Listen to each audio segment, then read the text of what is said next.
Hello and welcome back to GT Retro World. I've been using the Yaesu FTdx10 now for, I don't know, 6 months, maybe a bit more, maybe it's a bit less, I can't remember to be honest. Anyway, I changed my mouse on my computer literally 2-3 weeks ago. I went from this here, which is a Logitech G502 wired, I might add, to this MX Master, which is a nice mouse by the way, that's wireless. So I thought, right, let's see what a mouse is like on the back of this Yaesu. I wasn't really that bothered to be honest at first, thought I don't really see the point of it, you know. And I threw it in the back and obviously the radio has actually opened up an all new world for me.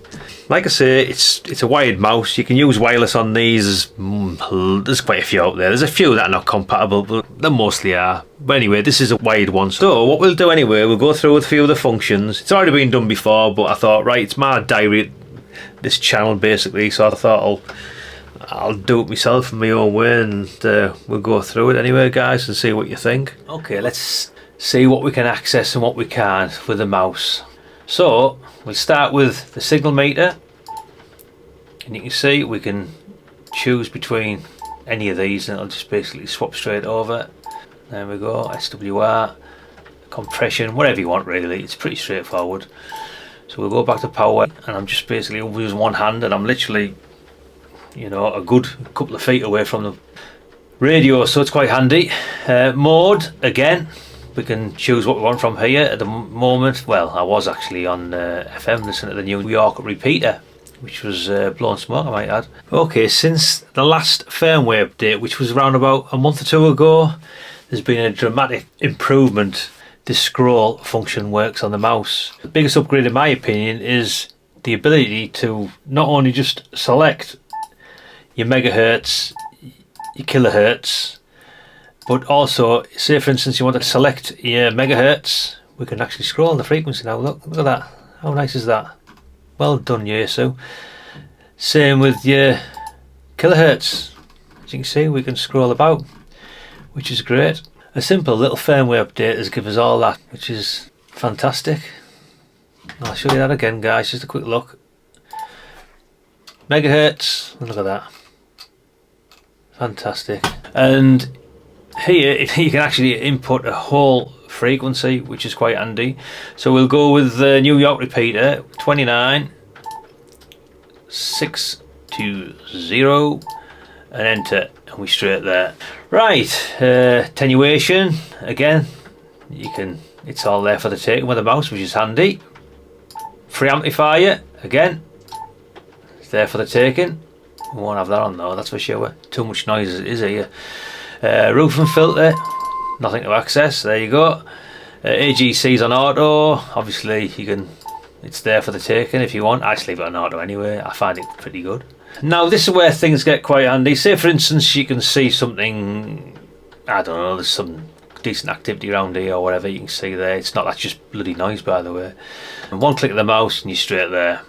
You see guys, it's, we can follow those patterns wherever we want to be honest, which is quite nice. We can turn the 3D display off, multi off, on, expand, center, span, and speed. Right, this is where things get a little bit awkward in my opinion.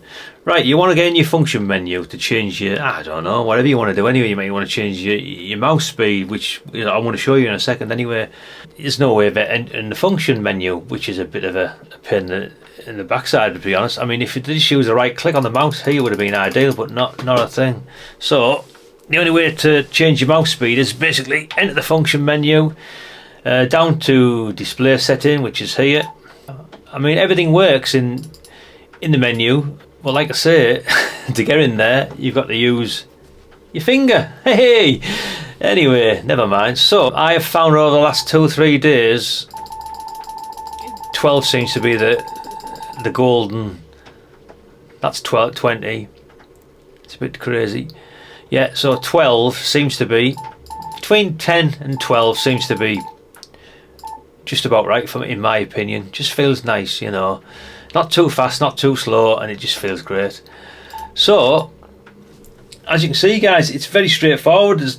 You can change what I normally use, like I say, mic gain as me go-to. So if you wanted to colour, it'll just take it straight up there. But again, if you want to get back into your function, straight into there. We'll go back to mic gain and back on we go. But yeah, it's a bit of a mixed bag of the mouse. Like I say, I want to do a short video just to basically demonstrate its usefulness at the same time as its uselessness. But I would say it's more useful than useless. In fact, I would actually say it's almost a bit of a godsend. It's useful. Like I said, the biggest use to me is a direct input of the frequency, which is really quick. Back to the New York repeater and enter, and there we go. And there's nothing there at the moment.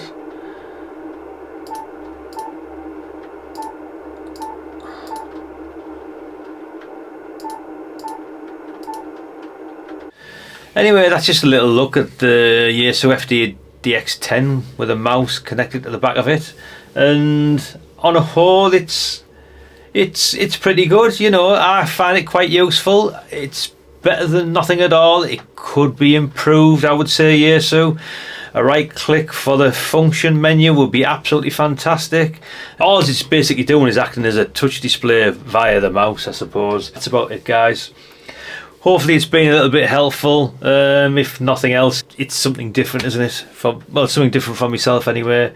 Anyway, guys, on that note, thumbs up for the channel wouldn't go amiss if you don't mind, and subscribe if you haven't already, guys, and we'll catch you in the next one.